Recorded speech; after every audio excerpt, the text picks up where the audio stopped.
we said it would take 1.5 years to make this film. And I think maybe that was naive, or maybe that's what you need to tell yourself in order to start engaging long term. It's been a journey, yet I never gone anywhere. It all happened here. The Blessing was made over 5 years. Why keep? You have to almost think of the project like it's just part of your life now. And you create those bonds, and things get deeper and deeper. You want to give it that time. And so 5 years kind of flew by.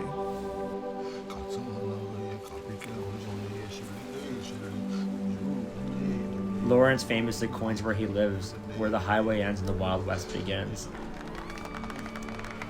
The Blessing follows Lawrence Gilmore, who is a Native American coal miner and also the father of a beautiful family. The film chronicles several years in his youngest daughter Caitlin's last years of high school leading up to her graduation and leaving to go off on her own. Lawrence, he has a core conflict, and that's that every day of his life he wakes up, drives to an open pit surface coal mine, and digs and blasts into a sacred mountain. We don't just take and take without giving. That's why I prayed. Please do not forsake me, Mother Earth.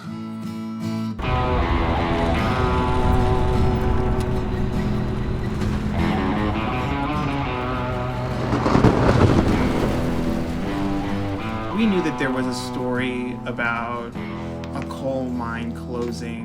We've kind of seen that story. What was clear to us, maybe about halfway through our filming, was the strongest, deepest, most potent material came from the inner monologue of our main character. In a lot of ways, everything else just kind of parted ways. It took time. The audible guide to the entire film is Lawrence and Caitlin's voice. Lawrence is the shepherd and the steward of the storytelling in the film. You know, we tried to not impress a lot of ourselves onto our films. For us, it's about providing the tools to allow people to have a voice and have a vision and allow them to tell their story. We would never tell him what to do. Never, yeah. And to be honest, he wouldn't listen.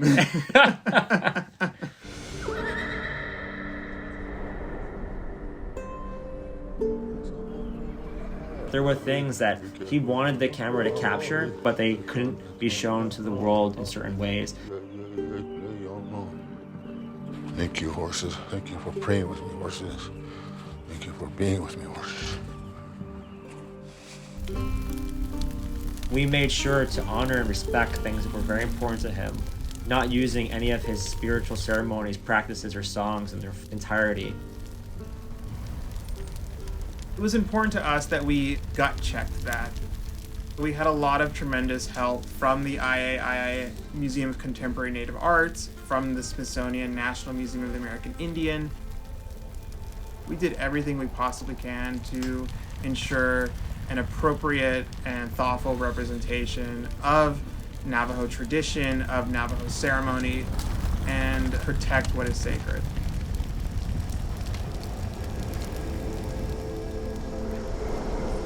When Lawrence is at his sort of lowest low, he said, I have to go to one of the 4 sacred Navajo mountains and pray for the survival of both myself and my family and for this land.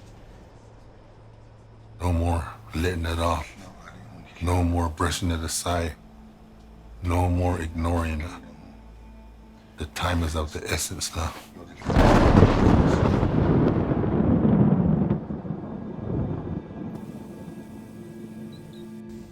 It was the most serious I think we'd ever seen him.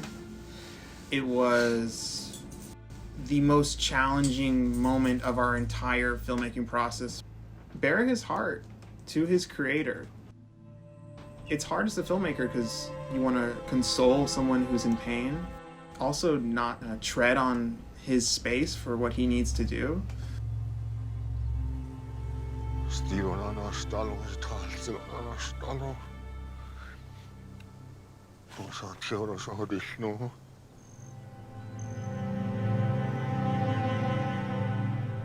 We've always known that he had this deep inner conflict, but some people will never have a chance at redemption. So for us to be able to experience that in person with the subject of our film after him struggling for all these years, all we could do was stand back, observe, and wait to see what the man was like on the other side.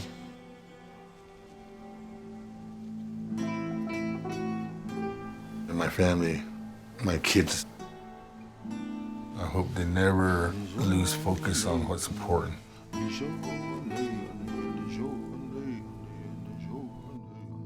I want to hear their prayers. I want to hear what they're thinking. I want to see what's inside right here. But they hold back on me.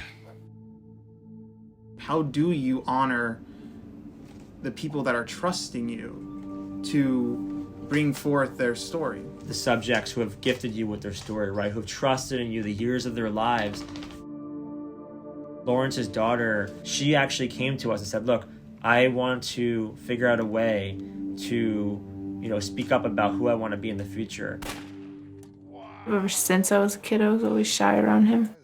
I just won't necessarily say it straightforward to him, but I always find my ways somehow. She came to us and said, look, guys, I'm going to sit down with you and I'm going to read you a letter.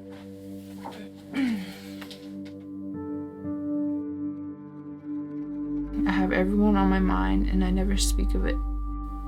I love from deep inside and I sense every mood that shifts in the house. Before you get mad, And it wasn't until the premiere of our film that Lawrence watched for the first time this letter read aloud from his daughter. And then he got up on the stage and he said, I accept my daughter for who she is. I love her unconditionally. And he said that short of the day that my kids were all born, this is the best day of my life.